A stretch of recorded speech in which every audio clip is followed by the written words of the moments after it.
प्रधानमंत्री नरेंद्र मोदी को आप सुन रहे हैं लाल किले की प्राचीर से 7वीं बार आज उनका संबोधन देशवासियों के नाम। और अब चलिए ये जो तस्वीरें आपको हम दिखा रहे हैं छत्तीसगढ़ की राजधानी रायपुर की, जहां मुख्यमंत्री भूपेश बघेल इस वक्त पहुंच चुके हैं और ध्वजारोहण कर रहे हैं।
संदेश वाचन के लिए ससम्मान आमंत्रित करते हैं।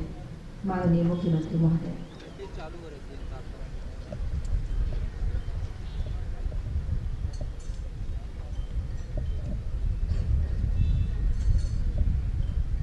सुराजी त्योहार के पावन बेरा में छत्तीसगढ़ के जम्मू सियाम दाई दीदी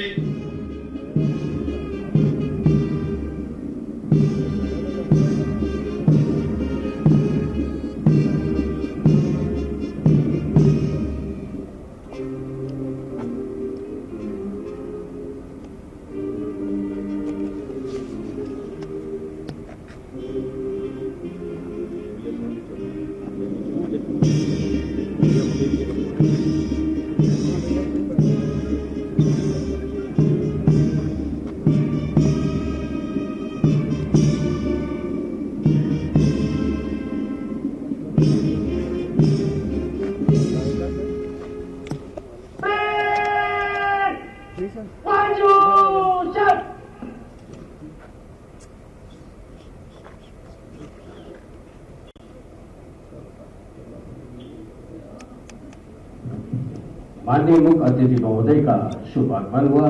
आगमन के साथ ही ध्वजारोहण के साथ में राष्ट्रगान के धुन के साथ में आपका अभिवादन किया गया और अब परेड कमांडर श्री रोहित काशवानी मुखातिब मंच की ओर, जहां पर माननीय मुख्य अतिथि महोदय से परेड निरीक्षण के लिए निवेदन करेंगे। हम हमेशा ऋणी रहेंगे। राष्ट्रीय आंदोलन की चेतना से छत्तीसगढ़ को जोड़ने और आदर्श विकास की नींव रखने वाले वीर गुंडाधुर पंडित रविशंकर शुक्ल, ठाकुर प्यारेलाल सिंह, डॉक्टर खूबचंद बघेल, पंडित सुंदरलाल शर्मा, बैरिस्टर श्रीलाल, यति यतीनलाल, मिनी माता डॉक्टर राधाबाई, पंडित वामनराव लाखे, महंत लक्ष्मी नारायण दास, अनंत राम बख्शिया, मौलाना अब्दुल रऊफ खान, हनुमान सिंह, रोणीबाई परगनिया, कीर्तिबाई बघेल, श्रीमती बेलाबाई जैसे अनेक क्रांतिवीरों और मनीषियों के योगदान के कारण हम सब शान से सिर उठाकर जी रहे हैं। मैं स्वतंत्रता दिवस के अवसर पर इन सभी पुरखों को सादर नमन करता हूं। आज का दिन शहादत की विरासत को भी याद करने का है, जिसमें गणेश शंकर विद्यार्थी, इंदिरा गांधी, राजीव गांधी जैसे हमारे पुरखों का बलिदान भी दर्ज है, जिन्होंने देश की एकता और अखंडता को बचाए रखने के लिए कुर्बानी दी, ताकि देश अपने मूल्यों और सिद्धांतों पर अडिग रहे और जाति, धर्म, संप्रदाय की सीमाओं से ऊपर उठकर विकास की नई ऊंचाइयों पर पहुंचे। यह साल असहयोग आंदोलन का शताब्दी वर्ष भी है। 1 अगस्त 1920 को महात्मा गांधी का यह आह्वान निर्णायक साबित हुआ था कि हम असहयोग करेंगे, लेकिन किसी भी हालत में हिंसा नहीं होनी चाहिए।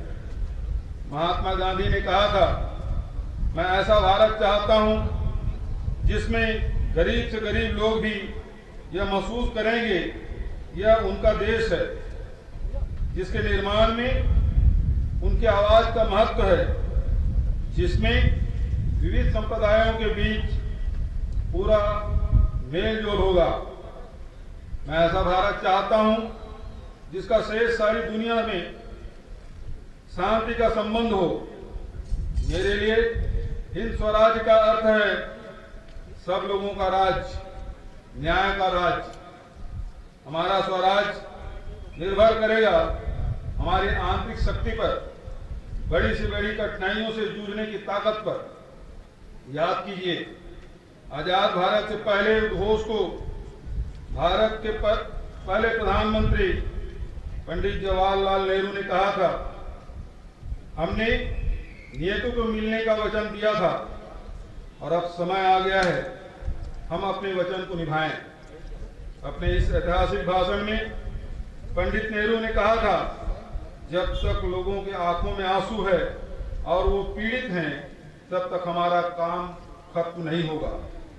भाई और बहनों, अपने देश के संघर्षों और इतिहास को भुलाकर मूल्यविहीन और अवसरवादी समझौता करना भारत की तासीर नहीं है।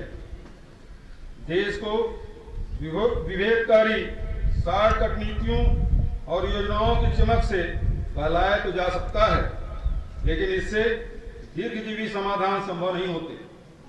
देश अब एक बार फिर उस दोराहे पर खड़ा है जहां एक ओर विभेद है, युद्ध उन्माद की चमक है, दूसरी ओर त्याग, बलिदान, मूल्य समन्वय और अहिंसा की सनातन परंपरा और गांधीवादी विचारधारा है। निश्चित रूप से हमने गांधीवादी रास्ता चुना है। आज हम आजादी के बाद सबसे बड़े वैश्विक संकट के बीच खड़े हैं। कोरोना और कोविड-19 के हमले ने पूरी दुनिया में इंसानियत को ही कसौटी पर रख दिया है और उन चेहरों को बेनकाब कर दिया है जो विकास के अपने तौर तरीकों को मानवीय बताते थे। ऐसे समय में हमें अपने संविधान से मिली शक्ति और समाजवादी, पंथ निरपेक्ष, लोकतंत्रात्मक गणराज्य के रूप में मिली पहचान ने ही संरक्षण और रास्ता दिया। इसी शक्ति के संरक्षण में हम राज्य सरकार के रूप में अपनी प्राथमिकता तय कर सके। यह समय समाज के सबसे कमजोर तबकों के आंसू पोंछने का, उसे सशक्त बनाने का ही होना चाहिए। मानवता की सेवा की गांधीवादी सोच और नेहरूवादी संस्थाओं व अधोसंरचनाओं ने ही हमें कोरोना से मुकाबला करने के योग्य बनाया। हम में से कोई भी वह मंजर शायद ही कभी भूल पाए कि किस तरह विभिन्न राज्यों से अपना रोजगार, जमा पूंजी, घर गृहस्थी होकर प्रदेश के लाखों लोग चारों दिशाओं से पैदल आ रहे थे।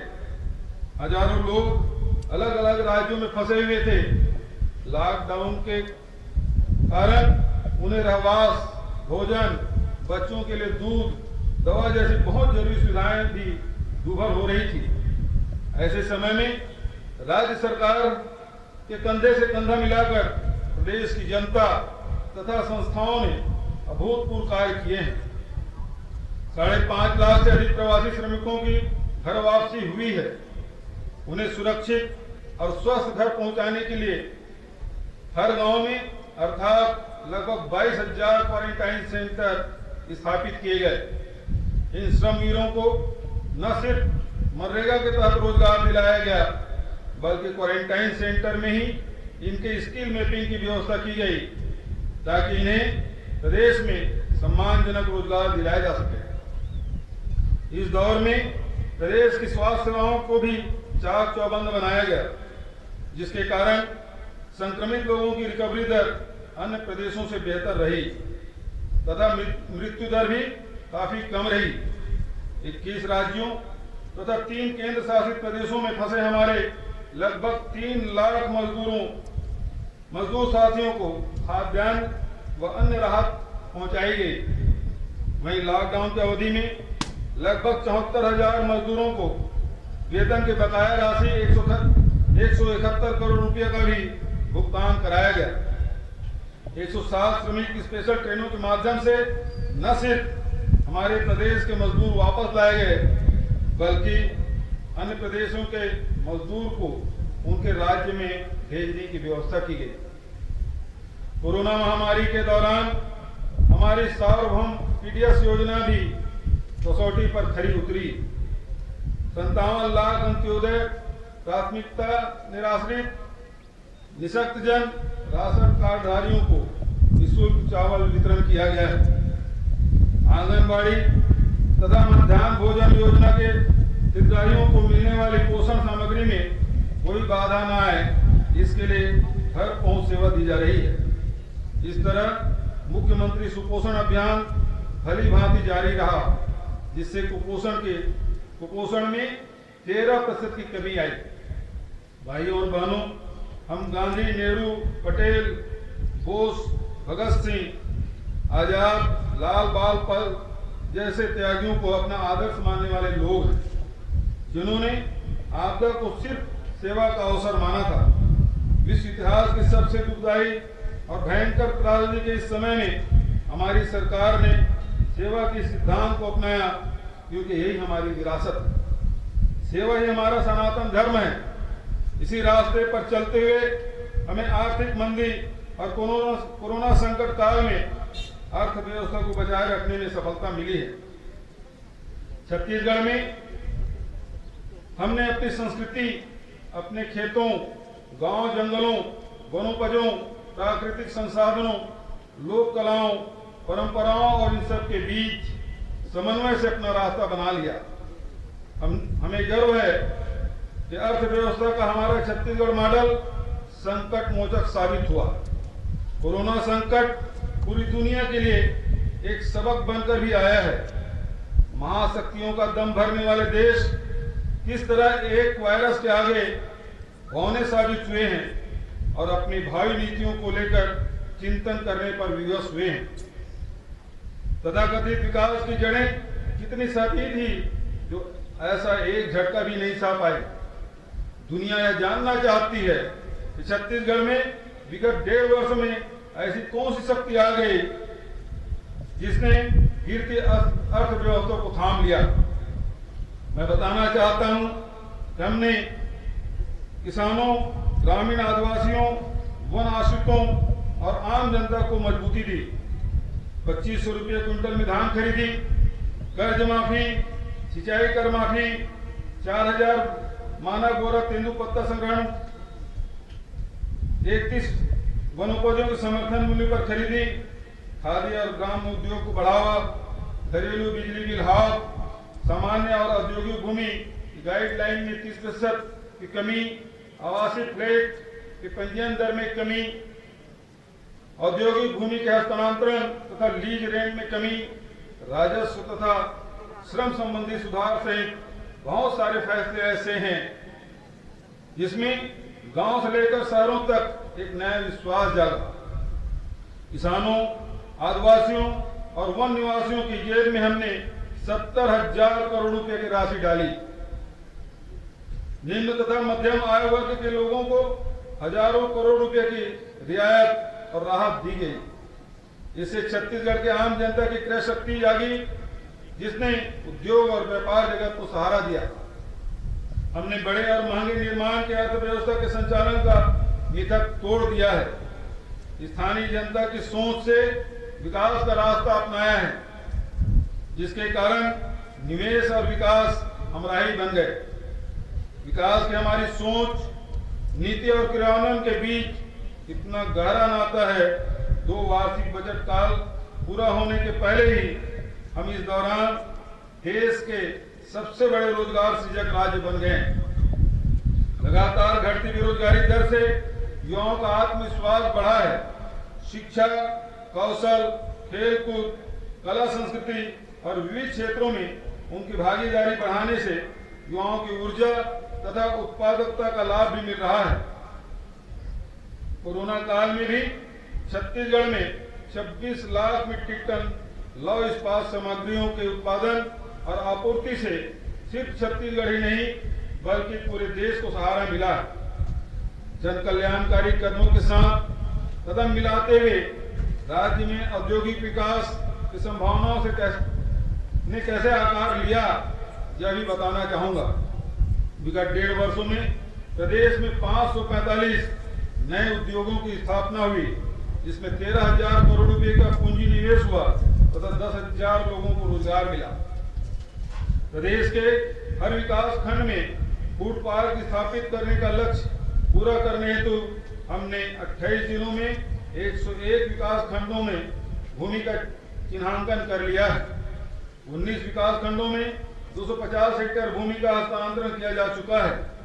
रायपुर में जेम्स एंड ज्वेलरी पार्क की स्थापना हेतु 350 करोड़ रुपए की परियोजना का कार्य शुरू हो चुका है। इस प्रकार छत्तीसगढ़ परंपरागत तथा नए उद्यमों के विकास की दिशा में तेजी से आगे बढ़ रहा है। प्रदेश में बिजली का उत्पादन उपलब्धता बढ़ाने के लिए कार्यकुशलता में वृद्धि की गई है। वहीं बिजली के उपभोग से रोजगार और खुशहाली में वृद्धि का रास्ता अपनाया है। इसके लिए पारेषण वितरण तंत्र को मजबूत करने के लिए मुख्यमंत्री विद्युत अधोसंरचना विकास योजना प्रारंभ की जा रही है। सड़क अधोसंरचना की गुणवत्तापूर्ण विकास हेतु सभी शासकीय भवनों और सार्वजनिक सुविधाओं को पक्की सड़कों से जोड़ने के लिए मुख्यमंत्री सुगम सड़क योजना शुरू की गई है। छत्तीसगढ़ सड़क विकास निगम के अंतर्गत 900 किलोमीटर सड़कों का उन्नयन तथा निर्माण किया जाएगा। राष्ट्रीय राजमार्ग से लेकर आदिवासी अंचल तक अधूरे सड़क नेटवर्क को पूरा करने पर जोर दिया जा रहा है। प्रधानमंत्री ग्राम सड़क योजना के अधूरे कार्यों को पूरा करने में हमारी तत्परता और सफलता से